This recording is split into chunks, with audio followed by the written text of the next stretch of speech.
Hey everyone, it is me, Deflating Atheism, and I'm here with my friend Christopher, aka Missing the Mark, for the first of what I hope is a series. For the first of what I hope is a series, and suddenly my phone is hearing me as Siri. Okay. The first of what I hope is a series of live streams, which is the first live streams I've done since they discontinued Hangouts on YouTube. So if I fall on my face here, at least I'm doing it in front of a friend who hopefully won't judge me too harshly. But I'm sorry, I talked too long. Introduce yourself to people who haven't seen you before. Okay, I'm Christopher. My channel is called Missing the Mark. Got a whole video explaining the name. But I look at all sorts of things, philosophy, theology, occasionally pop culture, though I haven't gotten to that recently. Different things. I also looked at. I even had like something about a Chesterton poem recently. By my standards, recently being like a video every 2 to 3 weeks. So so that's sort of what the channel's about. I mean, we've even had a collaboration for people who haven't seen it, the Atheist Battle Hymn of the Republic. We've had several collaborations. Yes. Oh yes. Yeah, no, we have. That was, in my mind, that was our sort of greatest collaboration. It was much work, anyway. We had some sort of miscommunication when we were going back and forth about that I think very nearly ended our friendship. There's just a little bit of there was a bit of miscommunication, but at least from my perspective, it wasn't a big deal. Yeah. If I recall correctly, I misunderstood what work you had offered to do. So, just had to do my own work, which is, hardly the end of the world. Yeah. Not a big deal. But it was a very popular video. And it was a fun song. And actually, because our other collaboration was also the other big one was The Logic. Rhetoric. Yeah, Rhetoric. So yeah, we've done several parodies together. By the way, I should say, please do watch the Rhetoric video. It's available on both of our channels. But I purposefully gave Christopher the instruction to make it look as shabby as possible. If you put 2 cents, if you put 3 cents into this video, it's too much. So yeah. And by the way, to his enormous credit, I know some people were criticizing that you didn't sync up the gestures because I should explain the whole backstory. Logic is a character on Facebook who mimes. He wears a suit and he wears pantyhose over his head, and he mimes to a pre-recorded audio track of him reading narration. So Christopher did that with like a rag over his head or something. It was a pillowcase. A pillowcase. Yes, and I have, I had a, I guess technically it's a fedora. It's a wool, brimmed hat that I've had for like 20 years and have used in the very practical sense of keeping my head dry when it's raining and Yes. warm when it's cold. And so I grabbed that and I put the pillowcase on. I put my brimmed hat, which is my version of a top hat. I did find it amusing. Logic actually said I looked like an evil beekeeper. I think I had work gloves because I didn't have any black gloves on hand. Yeah, you had like kitchen gloves. Yeah. But so you were miming what you had written down, but you didn't do it perfectly. But that was your second take. That was only my first take, actually. It was not credit where credit is due to Logic. Miming to your own voice for like several minutes straight is not easy because it's so easy to get, because human reaction times aren't great, but it looks really wrong if you're just even fast in reaction times. You have to be anticipating the whole time, so you have to essentially be, slightly ahead of where the audio is, so that by the time you're actually doing it, it's happening at the same time as the audio. So, credit where it's due. He does a good job of pantomiming to his own voice. I mean, it's a curious performance choice, but that said, it requires skill, and he clearly does have skill at it. Yeah, yeah. Well, he's making ample money from doing so, or at least was at the time we were doing that. Yes. Yeah, no, that is true. I mean, he was getting paid vastly more than I was, since I was getting paid exactly nothing. The thing is, it was getting really hot under that, because I had a suit jacket on, and I had a necktie over the pillowcase. It was getting hot under that pillowcase. I just did not feel like a second take. And it kind of worked together. First take worked fairly well together with the pillowcase and the gardening gloves and and stuff. So yeah. No, I actually gave you what coaching I gave you was actually on your vocal delivery, and I said you should sound more whiny. But I think I coached you well, because I think you got a lot of compliments on your performance. Well, the funniest thing, because I mean, Logic actually did a 24-minute video about that 3-minute parody. Yeah. And I haven't watched it, but you actually told me that I really had to watch starting at the 20-minute and 35-second. I don't remember the timestamp, but it's something like the 20-minute and 30-second timestamp, roughly. So I actually did, because it was all right, 4 minutes. I'll put 4 minutes into this. And so I actually watched there. And oddly enough, he actually complimented my I think that's somebody just posted a live comment about one of the lyrics of the but I remember Logic actually complimented my pantomiming, which struck me as very odd, because I didn't do that good a job of it. But this could be a very lucrative you're going to be spending a lot of time at home these days. That could be a lucrative side hustle. I don't know. Well, I just found it funny, because here's the master, and admittedly he is the master of doing Logic videos. No one does a Logic video better than Logic. And so here's the master. He's not the only one doing be-suited videos. There are a whole bunch of people wearing suits, either in their real form or their cartoon avatar form. Oh no, that's certainly very true. And I mean, heck, Logic actually I think had a video about that back when it was several years ago. Something I meant to cover, but there's this curious brouhaha in the atheist YouTube community a few years ago, back when what's his name, the one with the helmet, the suit and the helmet, and shoe on head is his girlfriend. Yeah, skeptical, armored skeptic. Yeah, thanks. When armored skeptic had said something about it was referring to somebody else who had the whole suit thing going on, and he it said something about an army of skeptic clones are descending upon me, and a lot of people got there were a lot of videos made about it, put it that way. One of them by Logic actually pointing out how many be-suited atheists there were prior to Armored Skeptic. Yes, including Logic, but even Logic, I think, partially took his look from some other guy. You have Undoomed, and I think you have a purely cartoon one. Yeah. Yeah, well, I mean, there are presently lots, but there were lots. I mean, even pretty early. I don't remember who it was. I mean, Godless Atheist or something. The refrigerator magnets game, where you could create a skeptical/atheist YouTuber handle. Yeah, Godless Skeptic, Skeptic Atheist, Godless Atheist.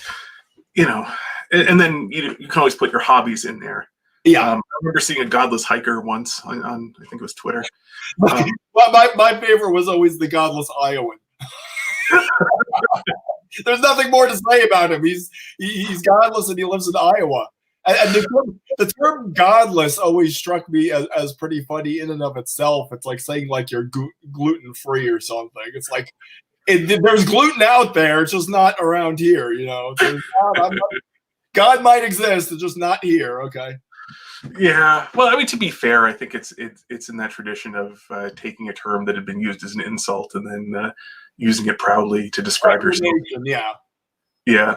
So, I mean, just to be fair, but the I mean, it's one of the things, and it's funny because I'm kidding. It's a funny thing just as a matter of perspective. What's funny is that I've noticed a lot of the atheists don't have aren't very aware of what's going on in their own community, because of course the number of people they interact with is often very differently selected. And so, whereas the, if you're, especially probably more a year or two ago, if you're prominently Christian, there's a good chance that people with that refrigerator magnet names would be showing up on any social media to be posting comments about how dumb you are. And by the way, they have no idea whether or not you're right. Brainless. Oh, yeah, brainless engineer. I'm looking at the comment. Don't forget brainless engineer. What about cult of douchebag or the originator himself? Yeah, well, those are the canonical atheists. I thought you were talking about ones that wear suits, but yeah, I mean, well, yeah, I had been at the time, but so I mean, the refrigerator magnet naming scheme really, I think, stands out, especially to the sort of people like you and me who these refrigerator magnet named people will show up out of the woodwork in order to argue with. So it's funny that like we see this much more than because like for your average typical atheist, it's funny, their perspective is often like, there are 3 or 4 that I happen to really like. So like, like maybe I as a rando atheist, will like brainless engineer, and I'll like armored skeptic, and I'll like bionic dance, and maybe, I'll be a fan of Richard Dawkins. And like, to me, these 4 people don't have refrigerator magnet names. They all have different sorts of names. And so like, I'm aware that like, yeah, there's other stuff I don't watch, but like, I don't really watch it. I'm not sure what they're named. Whereas when you're getting lots and lots of angry comments at you, when you look at your comment sections, the refrigerator magnet naming schemes tend to stand out at you a lot more when you get one from Godless Iowan, one from Godless Texan, and one from Godless Hiker, and one from Godless Knitter, and then one from Skeptical Knitter, and one from Godless Skeptical Knitting Hiker. And so it's that element of perspective is kind of curious. Yeah. I always like the kind of visual kind of grammar of their avatars too. It always has like a brain in space with like lightning bolts shooting out of it. Oh, do you remember the? I don't know if it's still going on or not.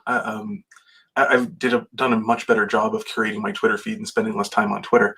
Oh, that's a waste. Yeah. But well, if you curate it really, what I found, the key is use lists. Like turn off retweeting and use lists. And there are like, you can find enough people who have something to say. And the thing about lists is I actually I have like low traffic, medium traffic, high traffic lists. So this way the people who occasionally post something and when they do, it tends to be pretty good. I don't lose that in the stream of the people who just post a lot of stuff. Yeah. And so like that actually helps a lot because you can actually find philosophy and theology and worthwhile stuff on Twitter. You just have to curate like crazy to, whittle your way down to actually finding it. But did you see the whole Pumpkin Brigade thing? That does not ring any bells. Really? Okay, so maybe it was just a Twitter phenomenon because I know you're a lot more active on Facebook. It was also on YouTube though. For a while there was what is it, Pastor Kevin McMurtry or something like that, who had some videos about how like we need to kill the gays because of mishmash of letters and numbers in lieu of any sort of. Be careful with the language you use because there's a YouTube can see all these can get a closed cap. Okay, yeah. So anyway, he's one of your. Basically, his position was about executing large numbers of people because of. His argument consisted basically of a bunch of numbers and letters. It's that style of like fundamentalist thing where instead of having an argument, you throw citations, but instead of throwing citations, you just use letters. You use letters and numbers instead of citations. So so there's this guy and this sort of wacko who has 20, 30 people, 50 people, something like that in his audience or whatever. But he happened to get noticed, and so it was. I can't remember which one of them. Well, it's kind of like the I can't even remember their name, but yeah, a little sect that becomes famous for being. Oh yeah, like the Westboro Baptists. Yeah. Yeah, who's like 20 people. who then become the atheist favorite Christians. Yeah. Oh yeah. 20 something like 20 some odd highly media savvy people who happen to mostly be related to each other. Yeah. But anyway, so there's one of them. I don't think it was Brainless Engineer. I think it was Mr. Atheist, if I recall correctly, and who seemed to happen to notice the guy first. And so he then started making videos about it, and then, if memory serves, the McMurtry fellow had referred to him as a pumpkin, which is the largest kind of fruit, and which was a reference to the guy's sexual proclivities, I believe. Okay. If I'm getting it right, the atheist in question was bisexual or omnisexual or something. I think We're talking about Mr. Atheist. Yeah. I think it's Mr. Atheist. I'm not sure. The atheist in question, in any event, is like openly pansexual or omnisexual or whatever exactly the term is for.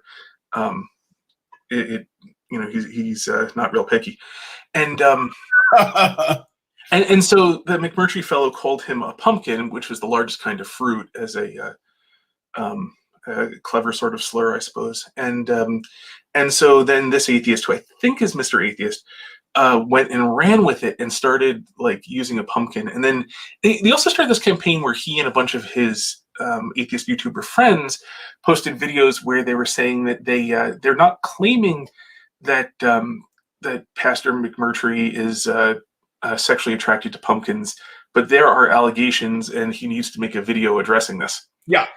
And so, and as I said, I think it's Mr. Atheist. But anyway, the one who started it actually had instructions for how everyone's supposed to go in his audience, supposed to go over, fully watch the some McMurtry video, then go and fully watch his video on the thing, and then like share it in order to work the YouTube algorithms in order to make his video the top recommended video after the McMurtry video. And so a lot of them did this. Like Shannon Q, if you know who she is, I know she had a video like this, and a bunch of other ones did too. And then they were sticking pumpkin emojis in their Twitter bios, or in their Twitter names. Yeah. And so for a while, there are tons of atheists that I saw who all had pumpkins in their Twitter names. And so I refer to this as the Pumpkin Brigade. Yeah. It did spawn. I also saw some interesting infighting about this, because there's a certain sort of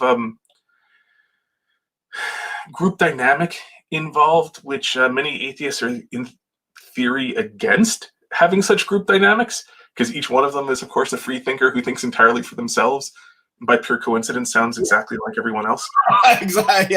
Yes. So you would be a free thinker if you use your free thinking to arrive at a certain prescribed set of conclusions. Yes.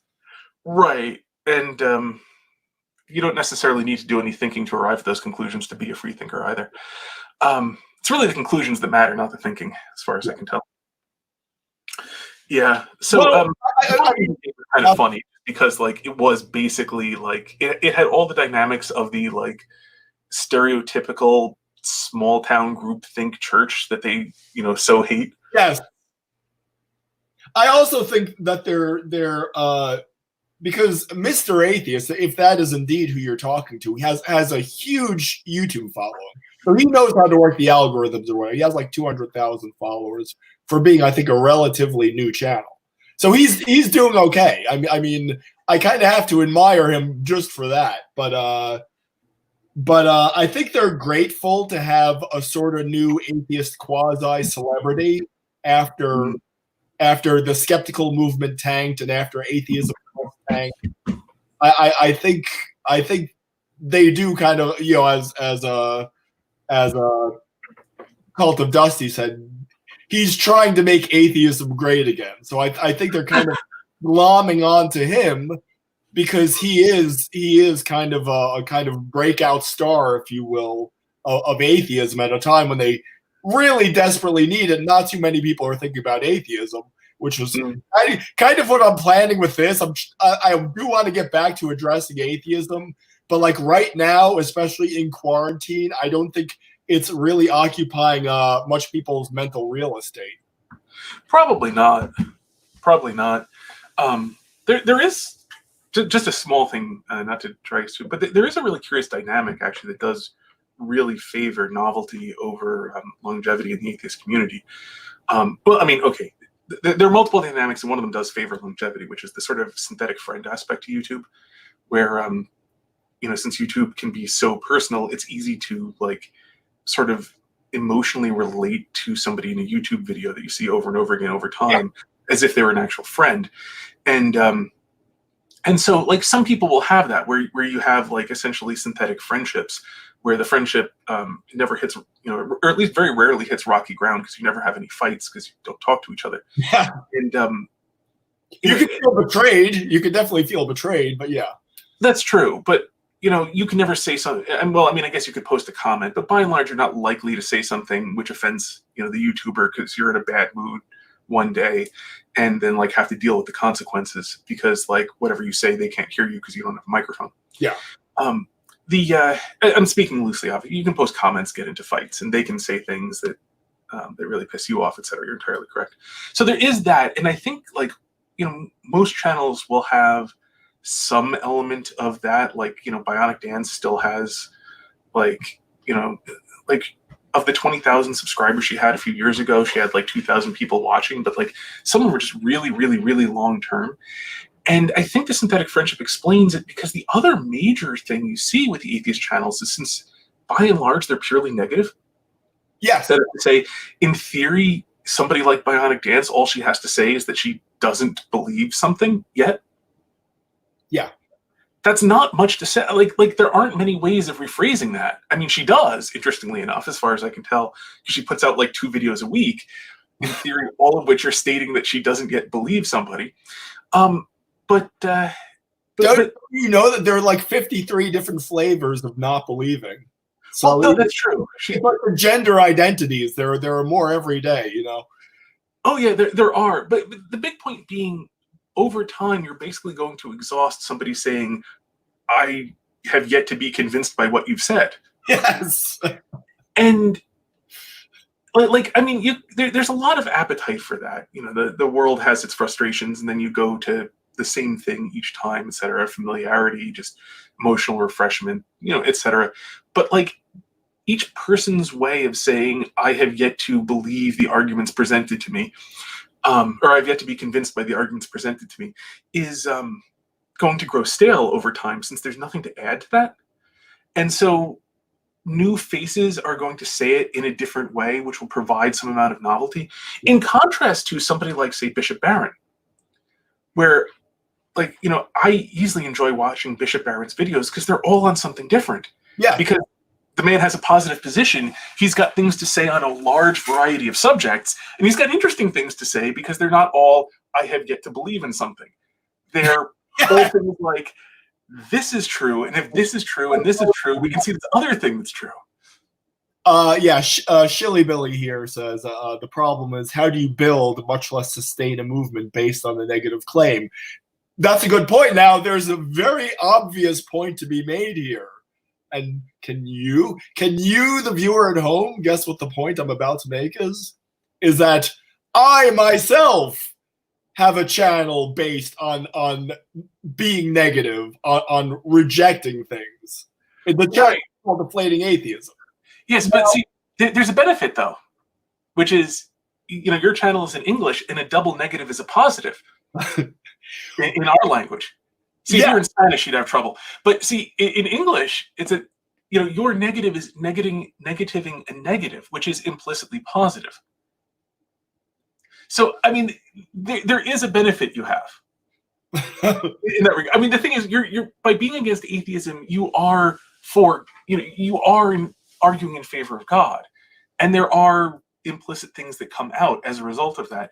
And so, as somebody who actually generally watches all your videos and some of them several times, like there'll be little positive things that come out here and there that show up just as sort of, even as incidentals, but that are real things that are, in themselves interesting because they're positive. Yeah. Well, I actually had a double meaning when I created my channel. I had like things, I had like names imagined, like fighting atheism. Well, I said there, you don't really know what is the, when you have like a direct object like that, you don't know if it's atheism that's fighting.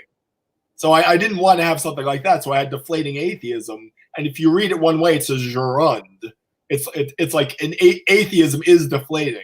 It's not me deflating atheism. Kind of. I don't really, a grammarian could probably explain that better than I could. But yeah. But yeah, I mean, there's a sort of bifurcation too in, I think, Christian YouTube, like you were saying before about the refrigerator magnet atheists, is that like if you search for Christian videos, I mean, there are a lot of Christians on YouTube who don't address atheists at all. And maybe some even like makeup YouTubers or something do the occasional video about Christianity. They get like 1 million views or something. They don't get the atheist hate because they're not charging in there like I am. And if you even just have like the word atheist in the title of one of your videos, the clown car brigade is going to show up. Yeah, you do. I mean, one of the things I think too that drove it, because one thing we've mentioned is I mean, there are obviously real changes in the atheist community, in ways that, like, I mean, it's not like any community is static, but there's a tremendous amount of continuity really between a channel like Bishop Barron's and the sort of things that you can read in, say, St. Augustine from the 4th century. Yeah. So, and there's a real genuine continuity there. And even a similarity that does really transcend time in a large way. But within the atheist community, one of the things, I mean, part of my thesis actually for the atheist movement that we saw, like the officially atheist, the big A atheist movement, was actually that in the wake of September 11th, a lot of people basically felt the need to be against Islam, but couldn't simply be against Islam particularly, because I mean, for various reasons, it just wouldn't fly, especially in a sort of secular community. And so we also had an unpopular evangelical president at the time. We did. We had an unpopular evangelical president. I think, I mean, they're threads. I'm just saying one of the big threads is that a lot of secular people felt a need to criticize Islam, but couldn't criticize Islam directly. And so they found it would be acceptable to simply criticize all religion. And then, I mean, of course, one of the things that happens, there's lots of people who dislike evangelical Christianity or fundamentalist Christianity for various reasons. A lot of people in the community were often people who like grew up in small towns with that are heavily fundamentalist, and so just didn't like them and generalized. But so I mean that's largely, I think, receding in consciousness, and so that thread going away. As you start pulling threads, the garment starts to become, well, threadbare. Yeah. So with that thread going away, another thing is, for a while there was atheist Christian debates were popular, and like the sort of things Christopher Hitchens would do, for example. And for a while, I think there's a ton of activity just because a lot of people really, really hoped they could be the next Christopher Hitchens, where they'd be able to be super popular, debating Christians. And, I mean, I had so many, for a while, I had so many people showing up in Twitter where, like, it wasn't even a conversation. Like, I think they were hoping to be awarded, like, 2 ears in a Bible at the end of it. A reference to bullfighting, when if you do a really good job in bullfighting, you get awarded 2 ears and a tail. So for, like, a really, really, like, a matador who does really, really well will be awarded 2 ears and a tail as the highest honor he can receive from that bullfight. As a reference to it. But like, it was like that, like where they were hoping to be like a matador fighting a bull in a ring with an adoring crowd looking on and cheering their every move as they stab it over and over again. And so like that format largely dying as a way to be popular. We don't see big debates anymore. At least I'm not aware of any going on. All the people hoping to become famous that way are also losing hope of that, at least. It's funny because I mean I remember back before I even really jumped in the fray. I mean I remember on Usenet, my voice is going. It's been so long since I've done this. Usenet like 20 years ago, more than 20 years ago. You could cross post between different news groups. So I would occasionally see things from Alt Atheism, which was a very active news group at the time. And they always in their little signature files, they always have like the quote of the week. It's like a person who totally punned Christianity with their quote. And so there was always that element of self-congratulation. And like I said, I mean, for people who may have been growing up in small towns, you know, my theory was that Christianity on the internet could never have quite the same fervor as atheism does on the internet, because when atheists get on the internet, that is their community. Christians have other outlets for community, but when atheists do it, that is their sole community sometimes. So yeah, that it's always going to be more kind of galvanized than, you know, the kind of more non-committal attitudes of Christians on the internet. Yeah, that's absolutely true. I mean, we go to church on Sundays. Yeah. We spend time with other Christians. And I mean, there's even another interesting thing when it comes to, sort of broadening it out. One of the curious things about YouTube is that, although I mean, using it as a starting off point, in general, atheists don't have much competition. I mean, the greatest atheist, would be Nietzsche, but no modern atheists read him. And so like their competition, like who else are you going to read? Like, Richard Dawkins put out several books, and they're very much not worth reading. Yes. And I mean, I read portions of his book about the God delusion, and wow, is it bad? Yeah, I mean, it's just dumb and has so little content, and it's just bad, really, really bad. But so the thing is, it's relatively easy to be in the top 5% of atheist content because there just isn't very much of it, and even what there is often really low quality. And so the thing about being, say, like a Christian YouTuber is there is a ton of really good Christian content. You're competing with people like St. Augustine. You're competing with people like Thomas Aquinas. You're competing with people, I mean, a friendly competition, but you're competing with people like G.K. Chesterton and C.S. Lewis. And, there have been 20 centuries worth of people very much worth reading who are still read. Yes. And, some time periods more than others and so on. But, all the same, there's a ton, and an enormous number of brilliant Christians who have written stuff worth reading that people still read. And so it's a lot harder in a sense. In another sense, one of the real utilities that every generation has is people who will go and read, read things from other time periods and then represent them in a way that's more intelligible in their own time period.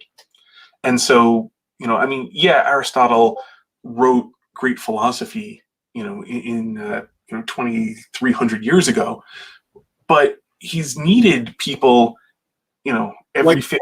I mean, every 50. Well, I mean, hell, every 20 years, you need things like professors who will read it and then help a new generation to understand it and really get as much out of it as can be gotten from it. So there is still that. And maybe that's a good segue to, you said one of the things we should talk about is the current situation as of March 22nd. So I've kind of sidetracked us for a fairly long time. So do you want to jump to that? No, that's fine. I mean, I want the conversation to go where it goes, because I really had no preconceptions about this. Yeah. So, I mean, actually, well, here's an even better aspect of connecting the two things. Because, I mean, one of the things that you can find Christian writings on is dealing with plagues. Because one of the things that's happened throughout history is periodically there are plagues. I actually saw that one person I follow on Twitter is Clerk of Oxford, I think is her handle. And she mostly talks about medieval writings. And mentioned one, it's a writing from I think it's St. Bede, or Bede, something like that. about at one point, like only he and the abbot were celebrating mass because like all the other monks had died. Yeah.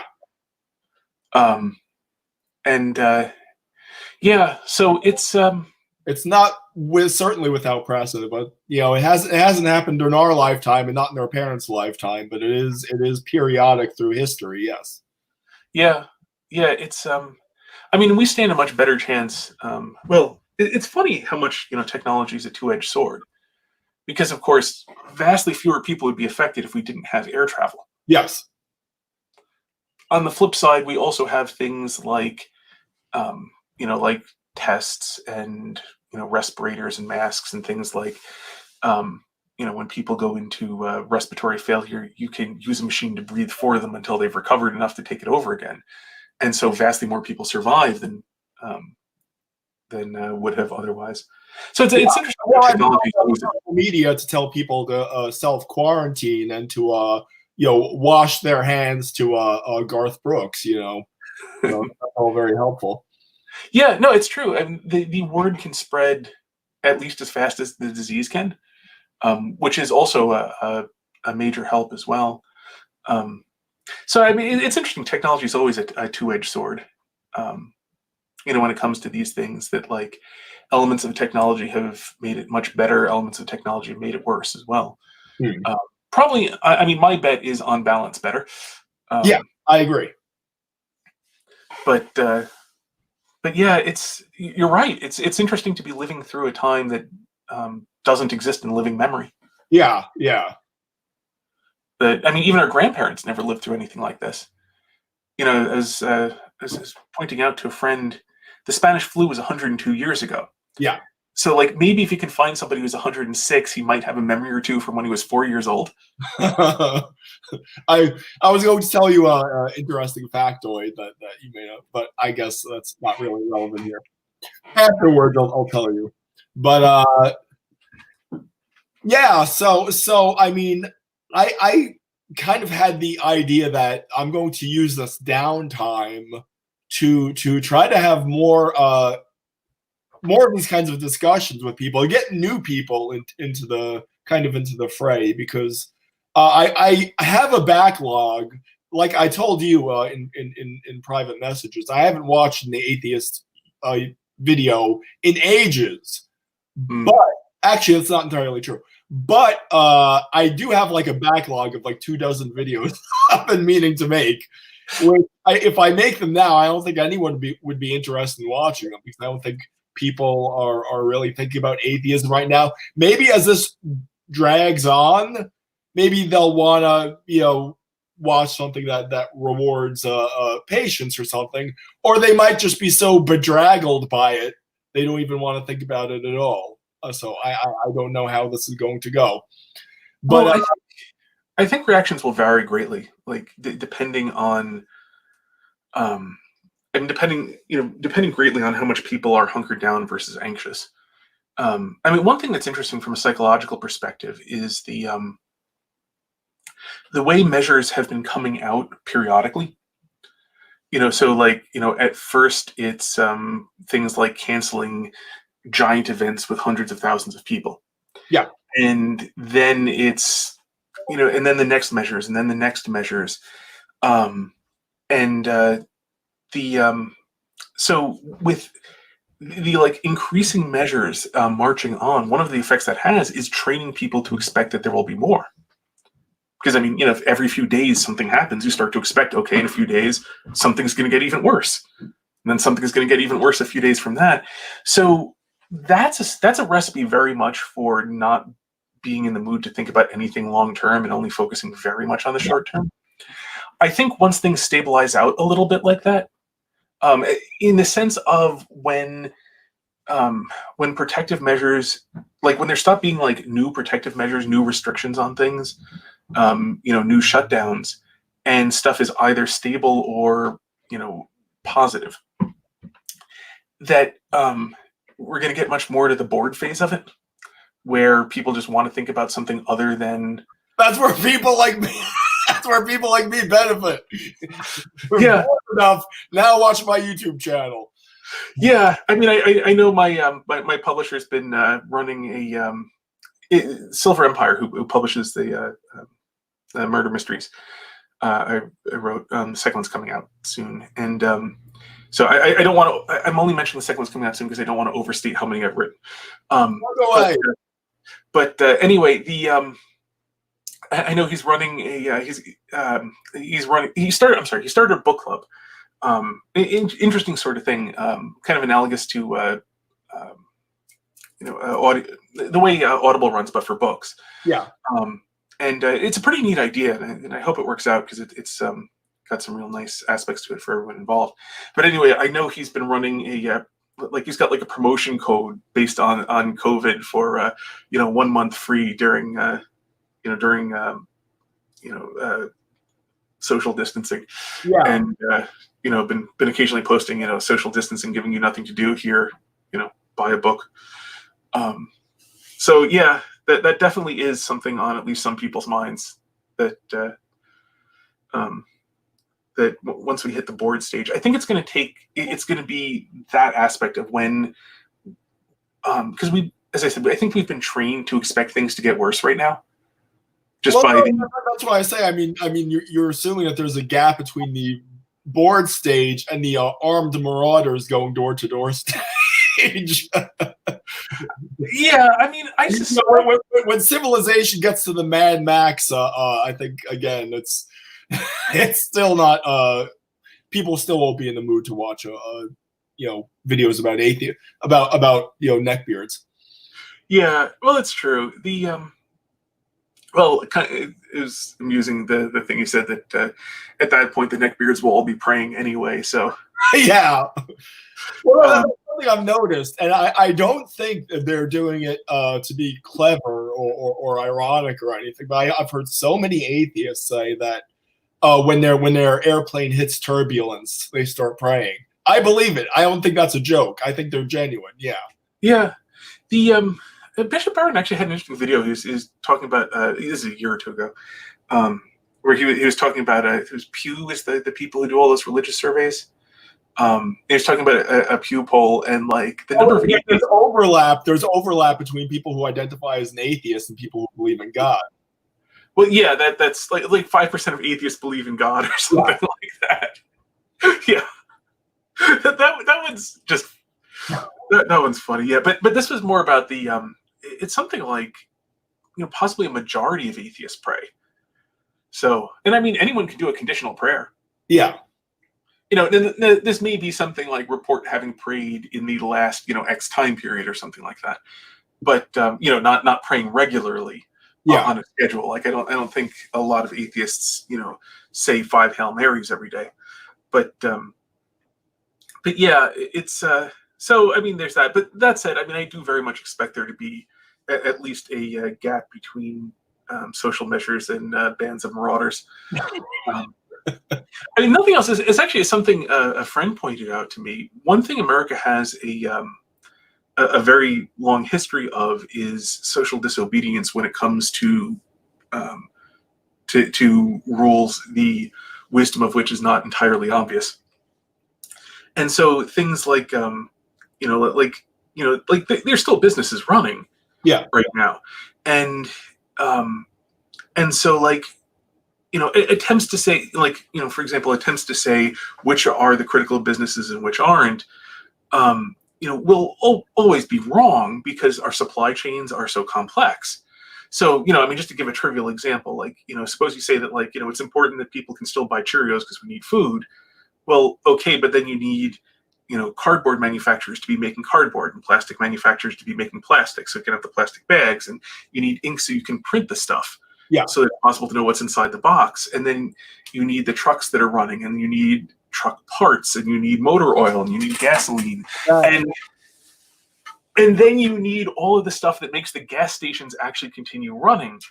And so with all of those things, one person being able to say this business is not necessary, but this business is almost certainly going to be wrong.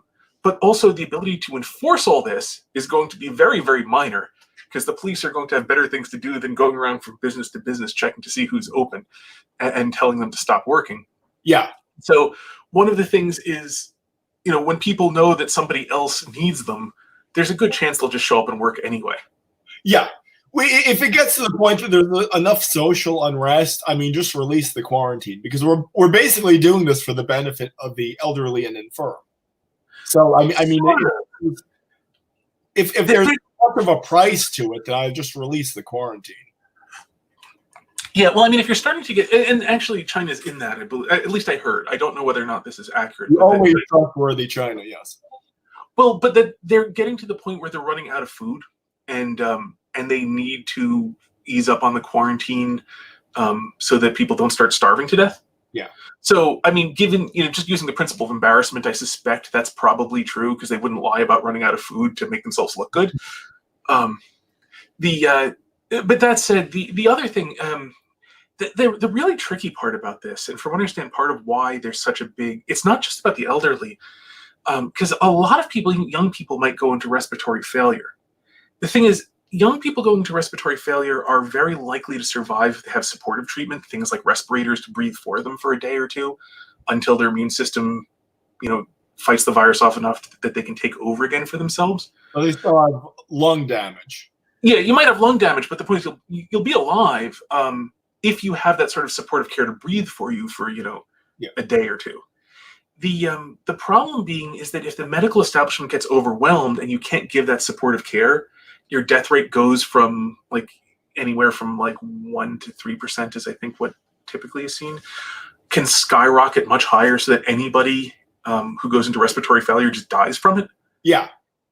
And that's from what I understand, a big part of why we're going through these unprecedented measures, is that the death rate is somewhere between 1% and 3%, and mostly in older people who, even being on a ventilator for a day, can't survive. Yeah, but if our medical systems get completely overwhelmed, it's not just the elderly; it's a lot of people, even relatively young people. And now people with coronavirus, people with anything that needs medical care would be, at greater risk if they can't get to a hospital, or they can't get a hospital bed.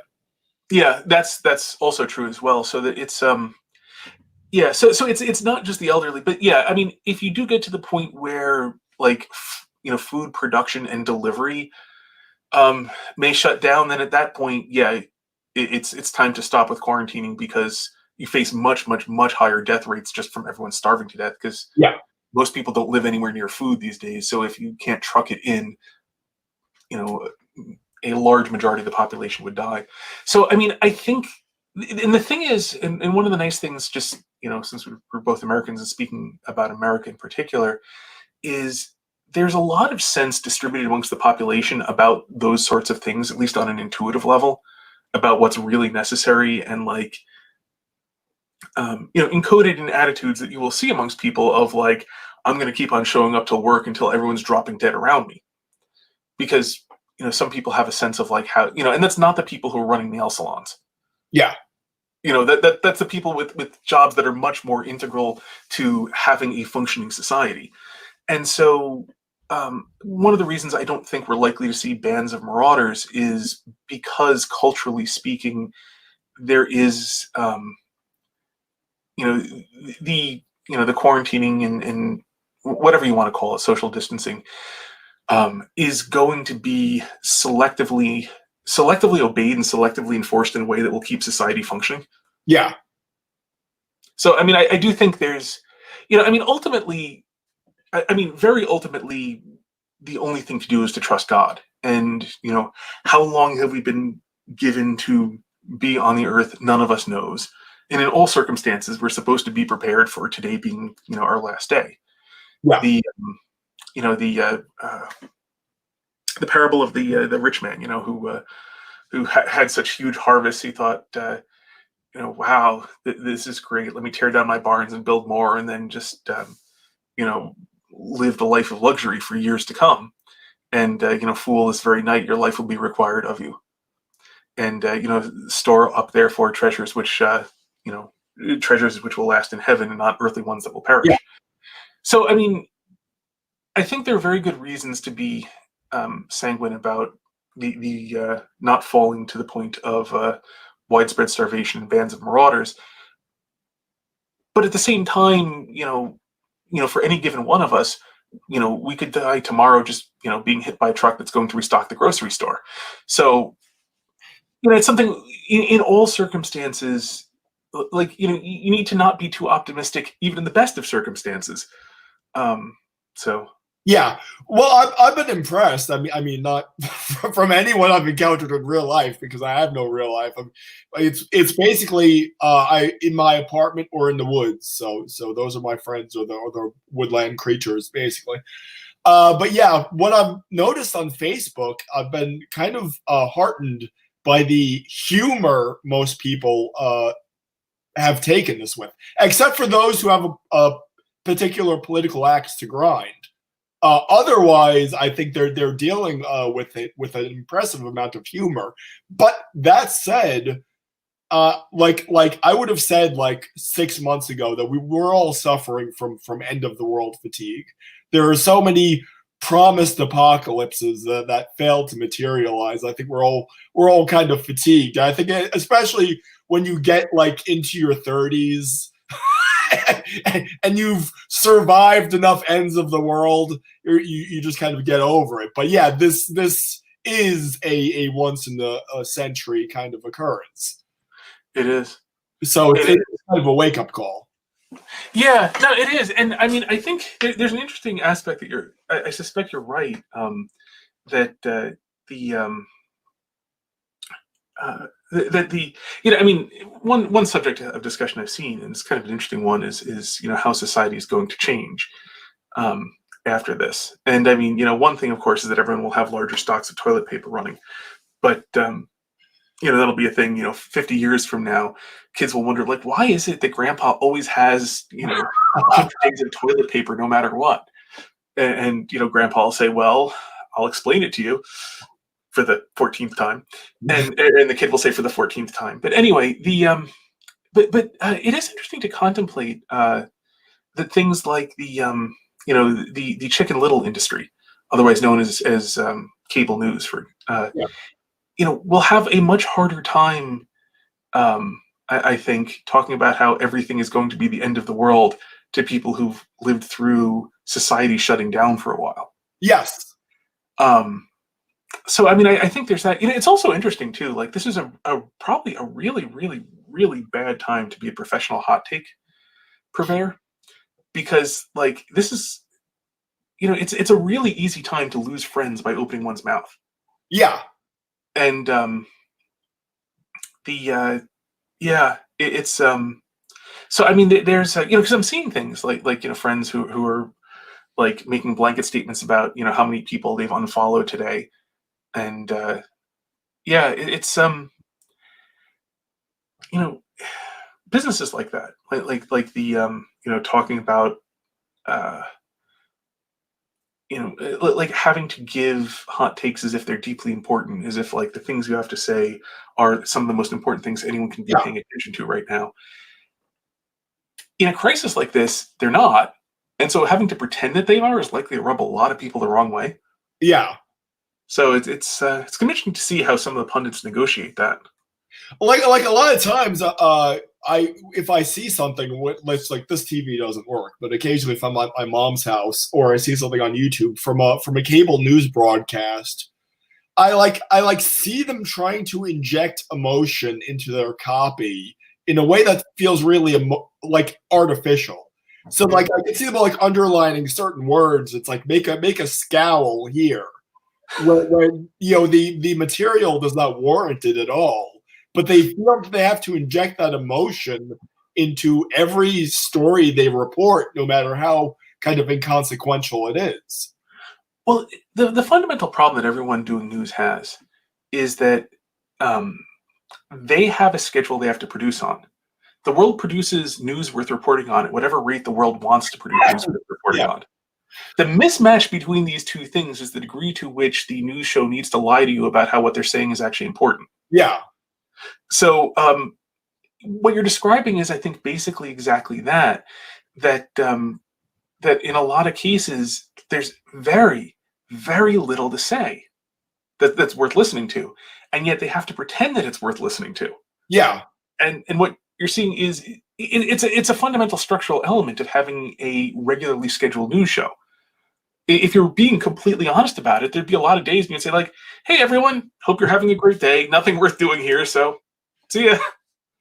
And they Well, can't do at that least because with they the feel so local newscast, they can have the little human interest thing about the old man who has a dog or something. Put that in. Yeah, yeah. Here's the old man with the pet goat. Yeah. Tomorrow, see the old lady who has the pet turtle. Yeah. Um, no, I mean, yeah, you can do that. You can turn your news show into basically a cooking show. Like, let's see what Mr. Jones is baking for his family today. But like, no one's going to watch. Yeah. And so that's the they have fixed expenses. They have to pay people. They have to pay for broadcast licensing and stuff. And so they have to have a certain amount of viewership, even if people shouldn't be watching them. And so it's a fundamental problem. Now, there's an interesting thing, because I don't think for the most part these are actually people who are like intending to lie. I think these are largely people with bad judgment. Because of course it's a lot easier to simply have bad judgment about what's important and keep on going every day than it is to know that what you're doing isn't worthwhile and to be lying about it every day, cynically trying to manipulate people into fearing over things they shouldn't fear about in order to keep going. And so, well, I mean, you know how the devil works. They make you an attractive offer, and okay, well, that's good. And it's, oh, well, now you have to do this, and so you keep going down that primrose path. yeah. Although I think it's worth pointing out that people who simply have very bad judgment, like incredibly easily scared people, for example, will very naturally think that everything they're talking about means the end of the world. And so they will have the easiest time convincingly selling that everything they're talking about is the end of the world, and therefore you need to be watching them right now. And then there's an evolutionary effect, because who wants to work with the sort of person who has terrible judgment, who's afraid of everything?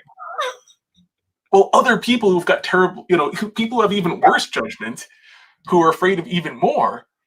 And so there's an evolutionary pressure. And anytime you have an iterative system, you have an evolutionary pressure. And people with bad judgment, who simply see everything as terrible and are panicked about everything, will themselves tend to pick up new hires who get along with that, who work well with that, who sell it, just as well, who, and so there'll be sort of an evolutionary pressure to have this sort of, to have people who have no perspective, who have terrible judgment, who are really, really good at selling it. And so, I mean, I have no doubt there's a fair amount of cynical people in terms of people who will get before a camera for money. But at the same time, there's also just an evolutionary pressure in favor of people with bad judgment who will get in front of a camera for money. And so, so I think that's part of what goes on when we, look at things like the news and the Chicken Little syndrome. I think we can very easily tie that into atheist YouTube for when it was in full swing.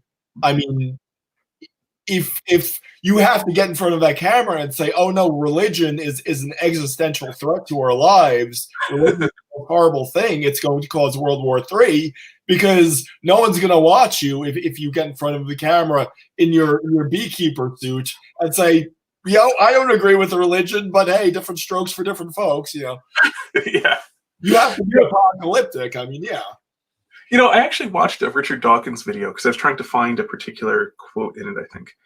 And oh man, it was unpleasant. But he started off by saying that, Christians are so on the rocks, all they have left is negativity. And like, it was like 1 minute later, he was talking about all of the like terrible threats from these Christians, where like they're going to teach somebody, they're not going to teach evolution in somebody's Sunday school somewhere or something. I don't remember exactly what it is. It's like some guy somewhere floated the idea that maybe we shouldn't teach evolution in school. And over here, we've got, Jerry Falwell said a prayer. And, it was just all about how the world's going to end, like moments after he said that their enemies are on the ropes because all they have to talk about is how bad things are. Yeah. It was just so funny. It was like right afterwards. Although do you remember that old, I think we both did a video on it, the Richard Dawkins Center for Reason and Logic. Or not center. The Richard Dawkins Foundation for Reason and Logic. And they had a video called If You're One of Us, Be One of Us. No, you're the one who alerted me to that. But yeah, no, it's the Richard Dawkins Foundation of Science and Reason. Science and Reason? Get your refrigerator magnets right, okay? It is. Anyway, that video, it was so hilarious. It was so freaking hilarious. Well, you brought it to my attention, and when I saw it, I assumed it was from like 2006 or something. No, it was from like 10 years after that. Yes, it was. And one of the funny things, I remember part of when they were talking about like why it's so important in order to like to fund the Richard Dawkins Foundation for Reason and Science is that for Science and Reason was actually about they went through like a list of like terrible things, and one of them was actually, I'm pretty sure it was Jerry Falwell, and I think the guy was actually dead by the time they made the video. So Yeah. like it was something like that. Like they're like literally talking about how you need to be afraid of the ghost of Jerry Falwell. Yeah. It was Have you ever seen Richard Dawkins a tiered fan system where yes. if you contribute like $10,000 a year, you get to have a lunch with him? Yeah. I actually had a line in my video. I just happened to really enjoy it. If you forgive me for quoting myself, where they had various. They were called circles, and one of them was the circle of reality. Yeah, well, there's the highest circle for, that's to say, those who paid the most money were in the Darwin circle, and then I noted there's no Richard Dawkins circle. No, there's only one man, in that lowest layer of hell, and he's already there. Or there's only one man worthy of that lowest layer of this, hell, and he's already in it. Yeah, the man, that was it was just it was the most amazing parody, and yet it was actually put out by the foundation itself. Like it wasn't actually a parody, which is the strangest thing. And it was so chintzy looking too. I mean, I know they have resources to do something better than that, but yeah, it was. Says the person is actually good at editing. What's that? Oh, I said says the person is actually good at editing. Thank you. Hey. It was better than I'd have been able to do. All you need is Adobe Premiere, but yeah. Yeah. No, it was definitely, it's one thing I will say, if anybody really could use a laugh. The Richard Dawkins Foundation for Science and Reason is no longer active, by the way. It was absorbed by the I can't remember right now. That magician, the Randy Foundation. Oh. Yeah, so I guess the Randy Foundation bought them out, or they were absorbed by it, or merged with it, or something to that effect. But it doesn't exist anymore. Randy actually did not even identify as an atheist until fairly recently, I believe. I'm not sure. It's actually really funny because when I was a teenager, 20 some odd years ago, atheist, meant what the word has always mean. That is to say, one who believes that God does not exist. And then I sort of got out of apologetics and stuff like that for a while. And I was I decided to focus on like learning and studying and stuff, and to come back to it later. And so I did. And when I sort of came back to it, 5-6 years ago, I guess, I had then discovered this whole atheism as a lack of belief thing. And I was really flabbergasted at first, because it's so strange to put yourself in the rhetorical position of being able to say that, intelligent people can be Christians, and, not very intelligent people can be Christians, average people can be Christians, intelligent people can be Christians, geniuses can be Christians, but brain dead people can only be atheists. It's a weird rhetorical position to put yourself in, and they were throwing themselves at this whole hog, and it's like, okay, but like statistically speaking, there are far more dead krill who are, by this definition, atheists than there are Christians. So like the average, they're more pebbles, gerbils, cockroaches. Statistically speaking, atheists have an IQ on average of like 0.00001. Yes. You define it as a lack of belief, and like, and what's worse is, of course, there'll be the like lack of belief in a person or something. But like, that's a completely arbitrary definition. I mean, in what way is the non-existence of belief in God different in a human being's head than it is in a rat's head? Yeah. Because like, in what way does it non-exist differently?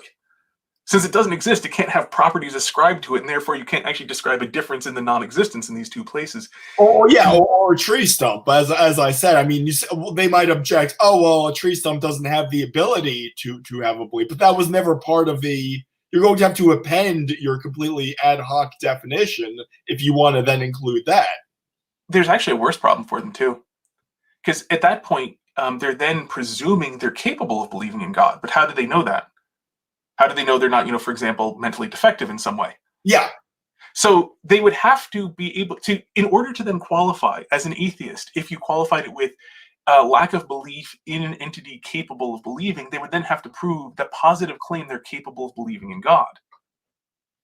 Now, they'll, undoubtedly say, well, of course I am, which is, as you know, no kind of proof at all. It's, merely another unevidenced claim, and it's just an unevidenced claim.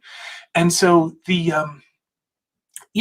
funny thing about this is if you qualify the thing sufficiently to limit it to people without just arbitrarily limiting it to, I mean, even if you limit to human beings, like, okay, fine. So how do we know you're a human being and not say an evolutionary step into a different species that like is losing brain capacity?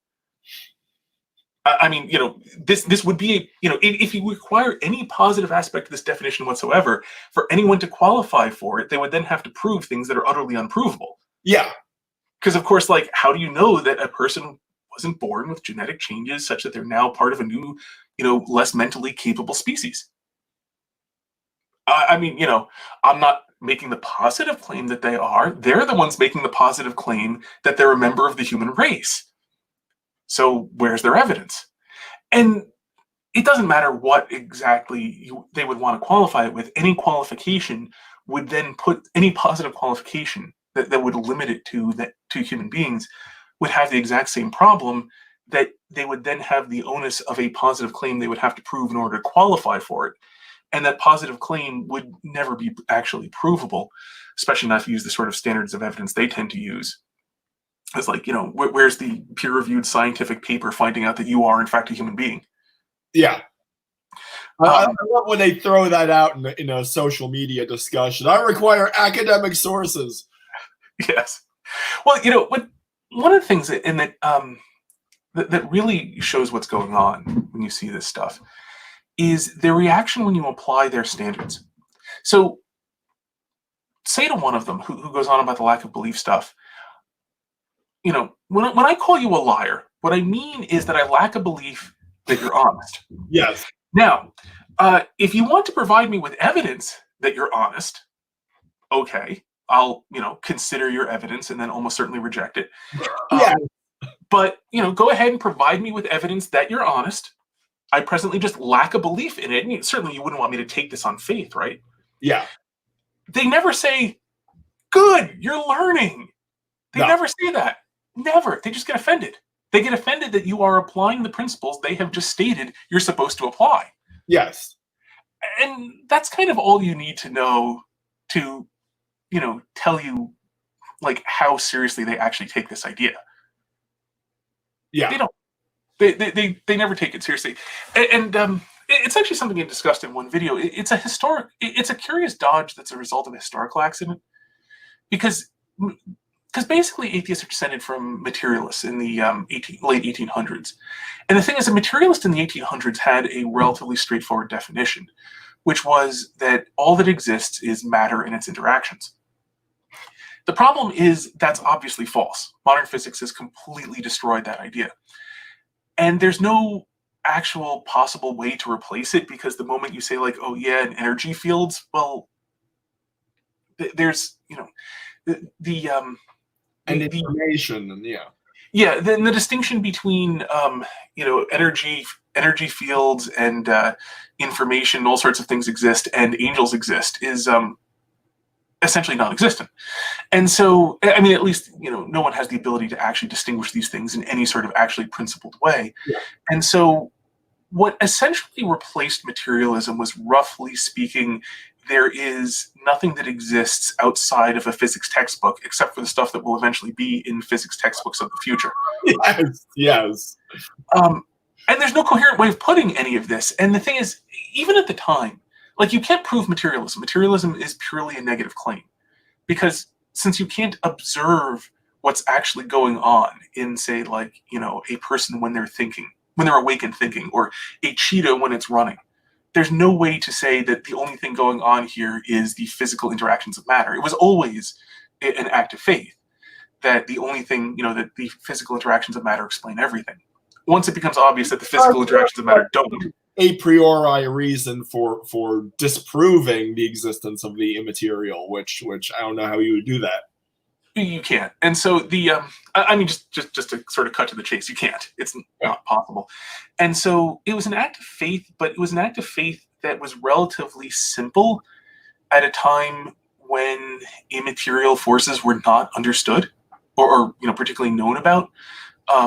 Once you start having to believe in a variety of immaterial structure of the atom at the time, yeah, you know, things like electromagnetism and stuff like that, and the pervasiveness of it just completely get rid of materialism as such. And so they're trying to preserve that same sort of negative thing, but it's no longer simple. Yeah. And so because it's no longer simple, it doesn't have the same sort of allure. It's not describable in the same way. I mean, it was always incoherent. You know, it was always incoherent, but it was less obviously incoherent back when it seemed plausible that matter and its interactions, you know, bumping into each other were the only things that existed. And so the modern thing is an attempt to recover that, but in an environment in which its incoherence is just painfully obvious to everybody. Yeah. You know, which is one reason you'll get things like I remember an atheist trying to lump Bigfoot in with the supernatural. They always do that. Yeah. And there's nothing. If Bigfoot existed, there'd be absolutely nothing supernatural about him. Yeah. I mean, it'd literally be like, you know, either a person with big feet or an ape who looked kind of like a person, also with big feet. Either way you go about it, there's nothing even slightly supernatural about Bigfoot. But so it kind of goes to show that, like, you know, once again, it doesn't prove, but it illustrates that what's going on is their basic position is there is nothing outside of my ordinary experience, and that's their actual position. Yeah. Like, at the end of the day, that's their actual position. Like, my ordinary experience encompasses everything relevant to me. I almost see it as kind of a perversion of Occam's razor, where they think the most boring explanation must be the correct one. In a sense, yes. I mean, at least my experience, if you look at the things they reject and the things that they don't, it's always that it always amounts to their experience is sufficient to explain the world. It sufficiently explains the world. Yeah. And like things outside of their experience are all treated the same. There's an asterisk for the experiences, like things outside of their experience and the experience of people they trust. Yes. Well, this is why I always said new atheism seems to me to be a distinctly adolescent mindset, because you kind of take your own experience, your own prejudices as being universal, when you don't even have the life experience to be exposed to other people's, you know, viewpoints and whatnot. You know, I think that's a really excellent description of it. That it's essentially, you know, there's a curious phenomenon that can happen in the biological world called neotenism.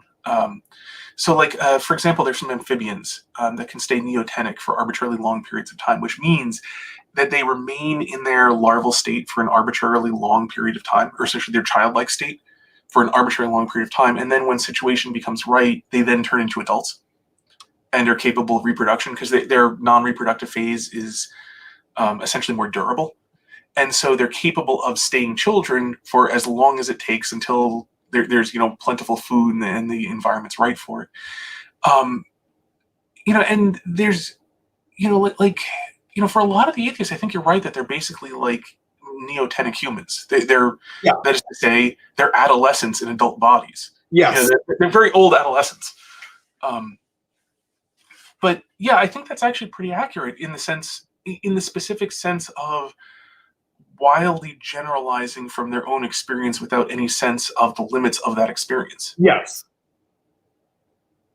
And they tend to think that for people who take their first kind of stumbling steps towards thinking for themselves and maybe not automatically assuming what their parents or their teachers or their pastors tell them to think may not be entirely true, they tend to think that whatever is the proximate conclusion they arrive at that point must be the conclusion of all people who dare to think for themselves, which kind of ties back to something we were saying earlier. Yeah. You can only be a free thinker if you arrive at these prescribed conclusions. Yeah. It's funny. I'm sure Max has talked to you about this. There's a book called The Faith of the Fatherless, and how it's interesting, like how fatherlessness or some other childhood trauma is so incredibly common amongst atheists. And one of the interesting things about childhood trauma is it does have a tendency to sort of to both grow up quickly and freeze it where they were when they do. So there's certain way, like childhood traumas often force people to become adult-like very rapidly. But one of the downsides to that is that the process of becoming adult-like is the process of becoming a lot less changeable. Like children are very malleable as children and then become much more fixed as adults. It's one of the reasons why becoming an atheist as an adult and growing up as an atheist are two very different things. Because whatever you do as an adult, old habits die hard. The way you have ingrained to think when you were young just stays with you and is really hard to fix. It's one reason why converts have a lot to work on. And but in any event, the relevant thing here is the thing about childhood trauma forcing you to grow up quickly is that it also tends to shift you into that state where you're not nearly as malleable anymore. You're not nearly as willing to learn, especially childhood traumas that involve not being able to trust people can give people some very severe trust issues where they tend to, where if you can't trust other people, then you have to generalize from your own experience because there's literally nothing else to use to think. You can't benefit from other people's knowledge if you don't trust them. And so if you grow up, if you have some sort of childhood trauma where you develop severe trust issues from it and tend to be very much on your own, you are kind of like that adolescent who's doing things for himself. But for most people, that's just a stage where you're trying it out, screwing it up, and making lots of mistakes while you're still fairly malleable. And then learning from that, and then eventually maturing into an adult who does actually have a sense of who to trust and his own limitations of how badly it works when you don't trust anybody and do all your all your thinking for yourself, as it were. Because unless you're an astonishing super genius, that's going to turn out pretty badly. Neglecting all the benefit of all the other people capable of thinking is not going to go very well for you unless, man, are you amazing. And so, but you'll notice the necessary assumption if you're going to do all your thinking for yourself is that you have to have sufficient knowledge for it. It's actually pretty analogous, come to think of it, of how when you have when you have the Christian fundamentalists who go in for sola scriptura, suddenly they have to think that the Bible is self-evident, that like everything the Bible says is self-evident. Like what it means is all self-evident. No learning can be required. Otherwise, sola scriptura can't be true. Because you can't possibly be scripture alone that will give you all the wisdom you need. And then there's a logical contradiction because scripture itself does not say scripture is all you need. No, it sure doesn't. But even apart from that, the problem that they have is if it's possible to misunderstand scripture, then it can't be scripture alone. Otherwise, scripture will lead you astray and you'll be screwed. And so they basically, as a practical matter, have to believe that whatever interpretation you have of scripture has to be correct. Otherwise, scripture is false. In an analogous way, if you have massive trust issues and have to do all your thinking for yourself because you won't trust anybody else, you then have to believe that your experience is sufficient to do all the thinking, or damn, are you screwed? Mm.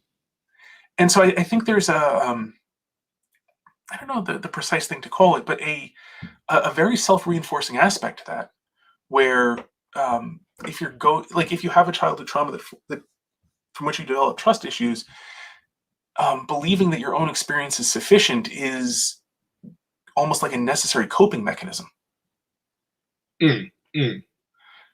And so you get stuck in this sort of highly dysfunctional, extended. You have the potential to be stuck Well, in. at the same time, being most susceptible to people who would prey on your impressionability. Yeah, especially from what I gather, like people who've lost their fathers tend to have a strong desire to find another father figure. Yeah. Well, that's kind of why I think not only atheism, but any cause, I think, would be like a light bulb to moths. Yeah. Anything where you say, well, you can have your influence felt in the world. It almost preys upon a very narcissistic desire to kind of fashion the world kind of in your own image. Oh, well, I'm gonna have my influence felt in the world. Mm. I mean, the other thing too is the narcissist will have a tendency to project themselves as authorities and to project themselves as like strong people who understand how the world works. And that is to say, pretty good candidates for surrogate father figures. So for people who are looking for a father figure, those narcissists who desperately want followers and are, who don't have things like children of their own that they need to be paying attention to, will I think be in a position to really specially attract the people desperately looking for father figures, desperately looking for somebody who actually understands how the world goes and actually understands how the world works and can teach them how to cope with all the stuff that they weren't taught to cope with as children, that they were supposed to be taught how to cope with as children. That process wherein parents and especially fathers teach you how to deal with all like the harsh realities of life, like as you're turning more into a teenager and as you're taking those first, because the way life's supposed to work is like those first steps of independence are supposed to be under the watchful eye of somebody who will make sure that you don't screw up too much. Yeah. Who will steer you in the right direction if you're going too far wrong, but will also give you space to actually figure things out at the same time, so that it's a guided thing after having prepared you for this when you were younger and taught you things. And I mean, it's funny that there are things, with my own 10-year-old son, I've explained to him that like, yeah, it's my job to teach you how to be an adult human being. And like, this is the time you're now capable of understanding this aspect of it. This is the time I need to teach you how to do that. And like, yeah, it's not fun, but at the same time, like, this is a skill you'll desperately need as an adult. And now's the time to learn it while your mistakes don't matter. Yeah. And I mean, even, things more a while ago, but like things like controlling your temper. Like while you were still young, and I remember explaining, like, in a 6-8 years from now, you will be strong enough to physically kill people just with your bare hands. Right now, you can't. Now, if you screw up because you're angry, you throw a toy or something, like, you're not going to kill anyone. You're not even going to severely injure anyone unless you're very, very, very unlucky. 6-8 years from now, you'll be an adult male capable of killing people. And you need to be in complete control of yourself by then, so that when you're that strong, you don't kill anyone. Yeah. And so, like, just as an example, that, the classic example being like, people in gangs, which are incredible, family surrogate things, who grew up without people to teach them how to do things like control their anger. And what are they really, really famous for? Their outbursts of their deadly outbursts of violence. Yes. What you said reminded me of something Max once told me. I think he got it from Faith the Fatherless, which I've never read. But he said, like, a child will throw a tantrum to get a reaction. And so you find that as they get older, they do these acting out things, trying to find that pushback that they never get. Yeah. I didn't really explain it too well. But No, they're looking for that father figure to push back when they get out of line. But when they're adult, obviously that pushback never comes. Yeah, well, not until it's too late, Yeah. depending on how much they act out. Yeah. No, it's 100% true. I mean, and think of it from the child's perspective. You know, especially like think about like from like a 5-year-old's perspective, right? You barely speak the language. Most words you still don't know the meaning of. Sentences are filled with words you don't really understand every single word in. You're guessing at the meaning of all the sentences you hear. You have almost no referent. You know, you've never seen much of anything work very much.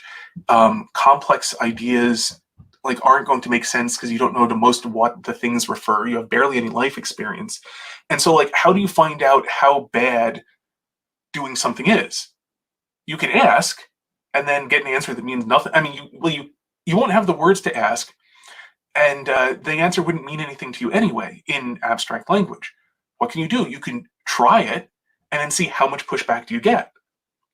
And if you try it and see how, you know, and how much pushback do you get is actually useful and for intelligible information for how bad is this.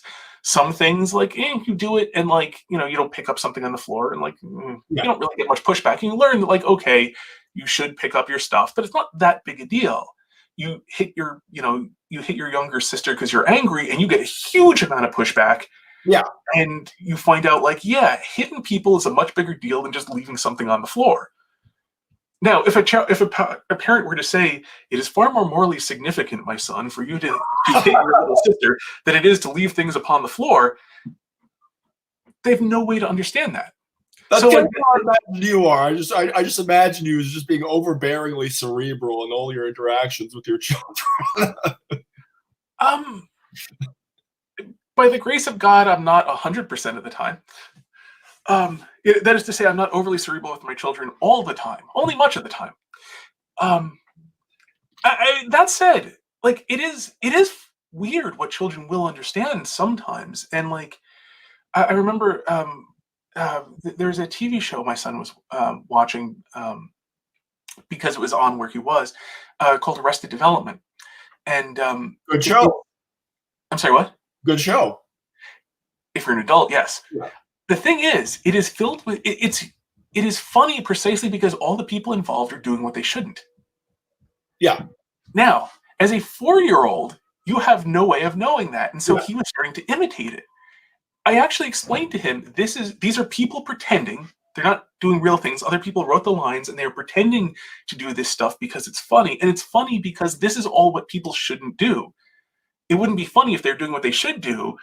But grown-ups laugh at this and find it funny precisely because this is the opposite of what you should do in any circumstance. And he actually understood it. Yeah. It was the weirdest thing that he understood that explanation and stopped imitating it. Because, of course, when you're a child, how do you learn to be human? You just copy what you see around you because, you know, those big people obviously have some idea of what the heck you should be doing. So let me do the same thing as those big people. You know, and so, yeah, it was weird. He actually understood when I explained that. So the whole overly cerebral thing occasionally works. Yeah, yeah. But just getting back to the other point, yeah, that like acting out, like getting a practical answer to your questions of like what's important and what isn't when you can't like actually ask that question in language and can't understand the answer in language. And even when you can, those sort of answers are only so reliable. Whereas the like actual real, like how much does somebody yell at you for the thing that you did is intelligible to everybody. There's an interesting point. If you've ever read The Last Psychiatrist, his blog is defunct, but it's still very much worth reading. He had an interesting point about how, he had one essay he wrote about how whenever a psychologist's children are in therapy, the therapist always assumes that it's their parents' fault, and they're always right. And the thing is, because the way psychologists tend to raise children is they've trained themselves so much to have neutral reactions to everything they see, they accidentally do it with their children. Yeah. And so the problem is there isn't a scale of reaction to severity. That what you get is that's inappropriate, that's inappropriate, that's inappropriate, that's inappropriate, screaming when the parent has just, you know, lost their ability to be calm. And the problem is the screaming only has to do with how many things came beforehand, not with the severity of what's actually going on in the moment. Yeah. And so the child gets no consistent message about what's important and what's not. And so it really screws them up for later because the world is completely unintelligible to them. because like one day hitting your sibling that's inappropriate, and one day you get screamed at. One day, leaving a toy on the floor in the corner of the room on the floor that's inappropriate, and one day you get screamed at for it. And so the world does not make any intelligible sense when the parent doesn't have consistent magnitudes of reactions to consistent, behaviors. Well, it seems to me endemic to any sort of study where the human is considered an object of study rather than an agent capable of making decisions by themselves. I think any sort of materialist way or behaviorist way of looking at the human would kind of result in the same conclusions. Is that you're for the psychologist or psychiatrist, they think the human is just an object. You're out of focus. Yeah. Yeah, I noticed that. I'm trying to figure out why. Get your snake in focus. Well, we have to have priorities. Yeah. Okay, I can't figure out why. That's better. You are now. But yeah, so I mean, that you're always going to come up short when you kind of consider the human as an object who will behave in a sort of predictable manner into terms of certain stimuli, Yeah, no, I think you're right. And that's actually, by the way, a good segue into Mike's question there. How much do you guys think the Christian should focus on personal example? And my answer to that would be, which ties into what you were just saying, that I think that personally, depending on exactly what personal example means, I'm interpreting it somewhat literally. And personal example, and that personal example should be essentially entirely incidental. The personal example should be the side effect of trying to be a saint. Because that's what every Christian should be doing, is trying to be a saint in every moment of time. And since that's to the degree that you accomplish that, you will give a good personal example. Naturally. So, I mean, my thought on that is that it should primarily be a side effect. Not as a and as long as that doesn't mean getting an excuse to be lazy, but rather like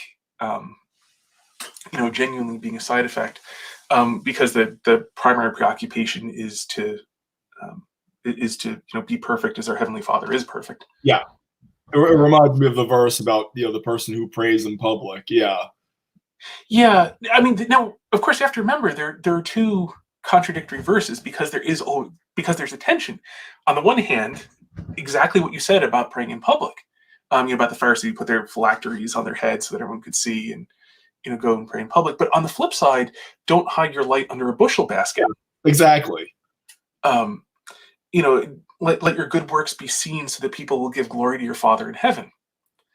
And so there's a tension there. There's an intrinsic tension, which is why you have two contradictory verses about it. And tend to be in the Psalms, yeah.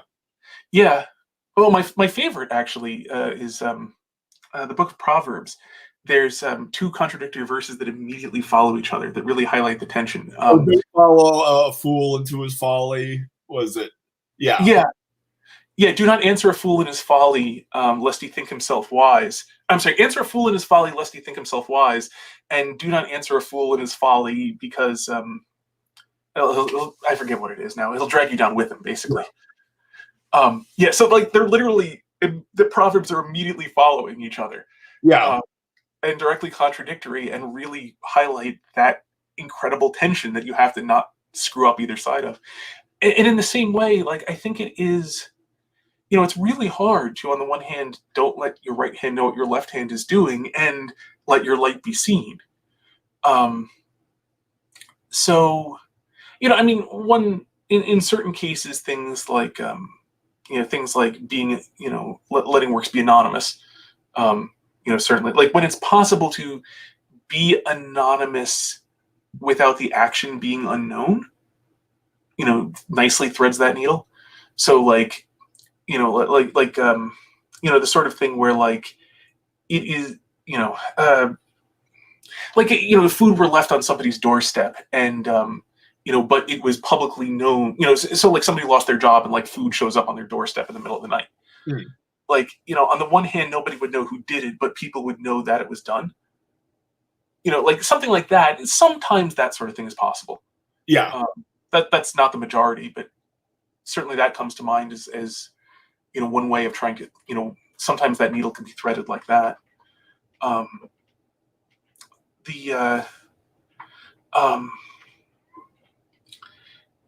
don't know. I mean, one interesting thing too, just speaking sort of as a YouTuber too, I think one element in which this on a personal level also works, because it's impossible to do something like have a YouTube channel and be anonymous.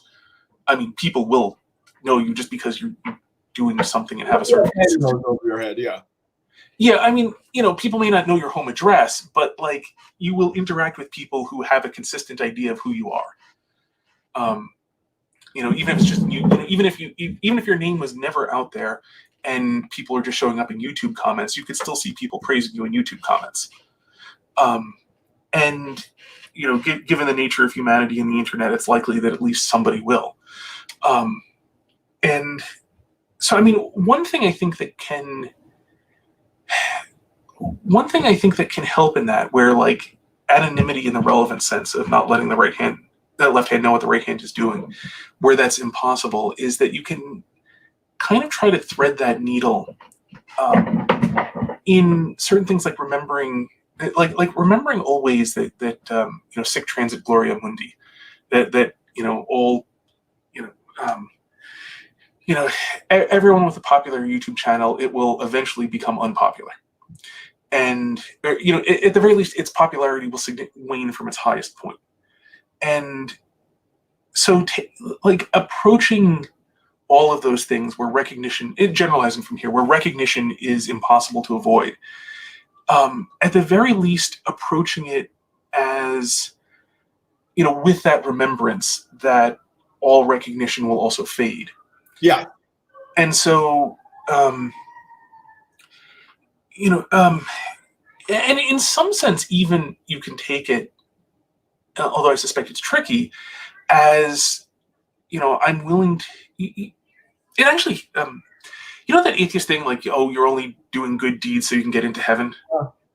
Yeah. In some sense, one way around that, in a sense, is when your good deeds are known, you can apply in a somewhat overly literal sense what Christ said about, like the hypocrite who widens his phylactery and prays in public where everyone can see him, that he's already had his reward.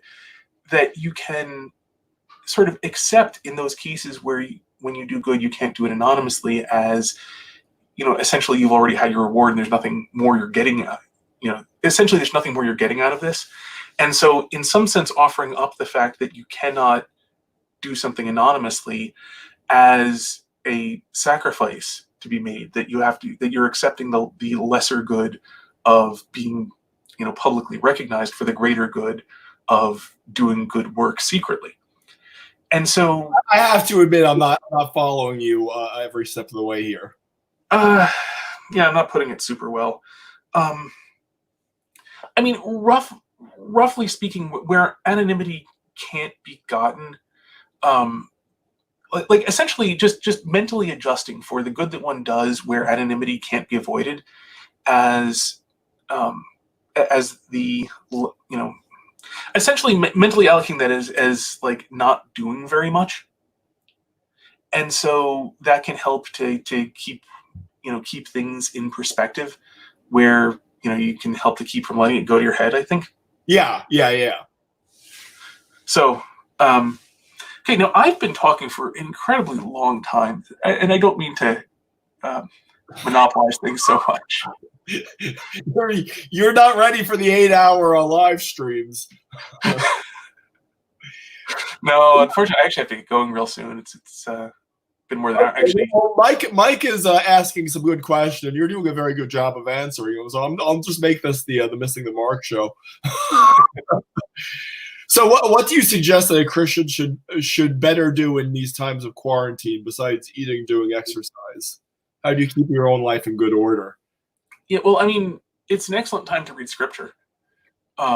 because I mean, one nice thing about script, and this actually ties into what we were saying earlier, that I find I'm not in the mood for entertainment for the most part. Um, like, not that I have a ton of time for it at the moment, because actually I can work remotely and I'm in something that's not shut down, and so I'm in that position where it's important to keep on working, because if you can, you're among the people who are going to have to pay for helping all the people who can't. And so, I don't have a lot of time myself, but even in the little time I do have, I don't find myself in much of a mood for entertainment. But the thing about scripture is not entertainment. Scripture is about the most important things there is. And when your mind is very much on the most important things that there are, it's an excellent time for reading scripture, because it's important enough. Yeah. It's emotionally important enough to actually feel like a worthwhile activity.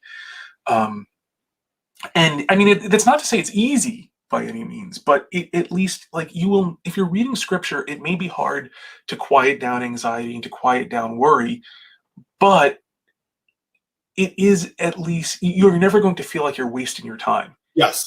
You might well feel like it's hard. You might well feel like you don't have the strength for it, but you're not going to feel like you're wasting your time. So it's a really good time for for reading the Gospels. And actually, there's a meme that I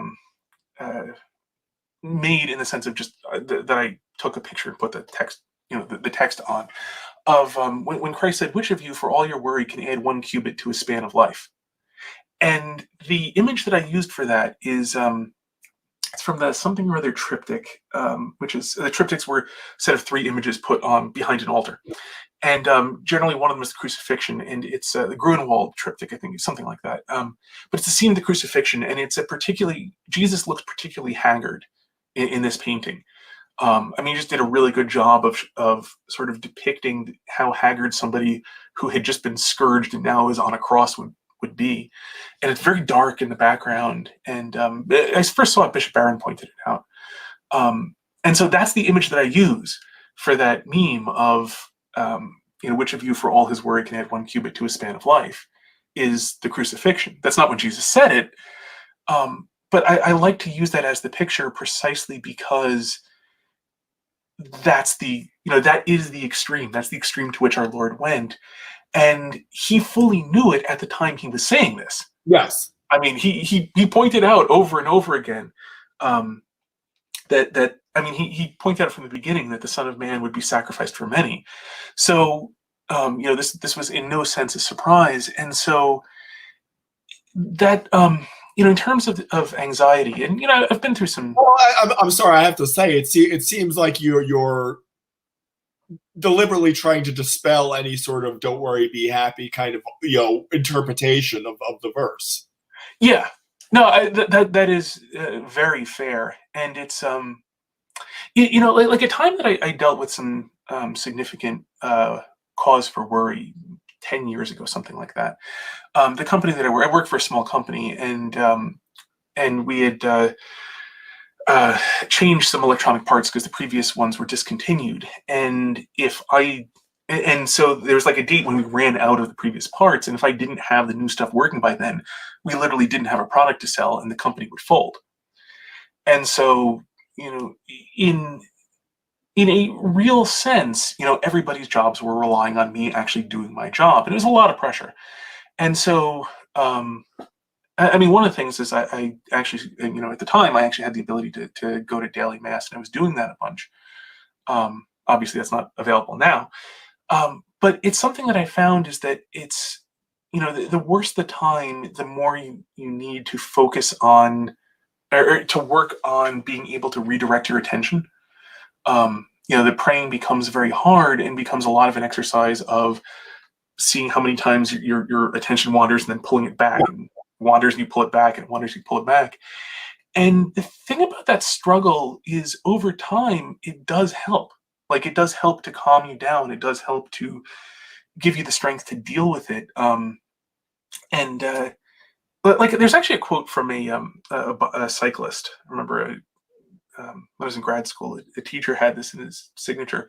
It was like from 50 years ago, so it was before the Lance Armstrong days. But where he was clearly asked a question. His answer was about bicycling, competitive bicycling.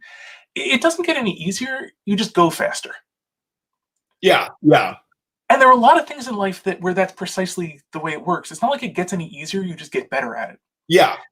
And I think praying is like that. Like praying under stress is like that in my experience. Like it's not like it gets easier to do. You just get better at doing it. So, in terms of things like quarantining, like prayer, and especially, I mean, if anyone's in a position to do corporate prayer, a communal prayer, with the people you are quarantined with, or, I mean, hell, prayer over Skype or things like that. I think community prayers is very good. Prayer and scripture reading are both very, very good activities. And, both in themselves and in the moment, because they help to, Bishop Barron said that prayer is very centering. And that,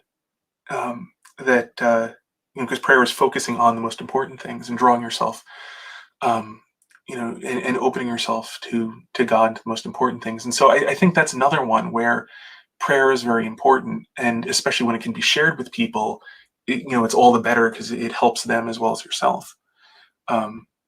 So that I think is another one that really working on prayer, not because it's easy, but because it's worthwhile. Yeah.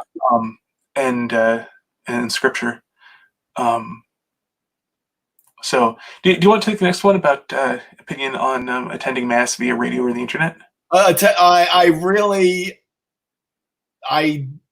I don't see anything wrong with that. I mean, we have no choice but to in America.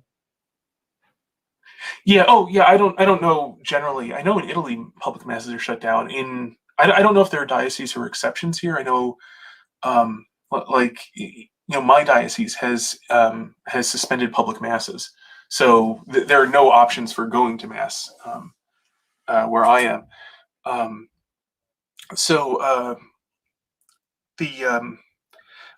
mean, I actually, I think it's going to depend a little bit too on. As silly as this sounds on recording quality, I actually managed to catch a few minutes out of Bishop Barron's video where he was saying mass today, and it was actually really, really nice. Mm. And the thing is, like, the audio quality is good enough you can actually hear all the words being said, which makes a big difference. Because I looked a little bit at somebody saying daily mass the other day, and like the recording quality was so bad I couldn't tell what anyone was saying. Yeah, well, I mean, obviously Robert Barron has enough experience with broadcasting to, get. Yeah. So, I mean, if you can find something where you can see what's happening, where the audio is good enough, at least where public masses are suspended, I've got 3 children that I have to spend a lot of time with, and and my wife and so on, and so I'm hoping I'll be able to watch that. What I'm doing, since we can't attend mass, is I'm having my boys and we go down, read them a few chapters, like a chapter from the Old Testament, a chapter from the New Testament, and we'll go through saying prayers together so that we're at least, it's not the full liturgy of the word, but it's at least something like it. Yeah. And so I'm doing that. But like, if somebody has the option for going through, hold on. I have to go feed children in just a second. Okay. Yeah, I mean, at least to me, I think that the few minutes I was able to watch seemed to me to be very comforting, because I mean, the mass has been going on nonstop for 2,000 years, and that very fact helps, I think, to to bring one's mind to just how much God is in charge of the world, not us. I mean, I think you said it all beautifully, and I don't have anything to add. So I want to thank you, Chris. Thank you for joining me on this Sunday, and I hope to have many more broadcasts with people. And if anyone is listening and they want to join in on one of these live streams in the future, you could message me, please. So I think that's about it. You have anything else you want to say? No, thank you for having me. It's been a pleasure talking with you. It's missed talking with you. It's been great. And, for me, God bless. And until next time, may you hit everything you aim at. God bless.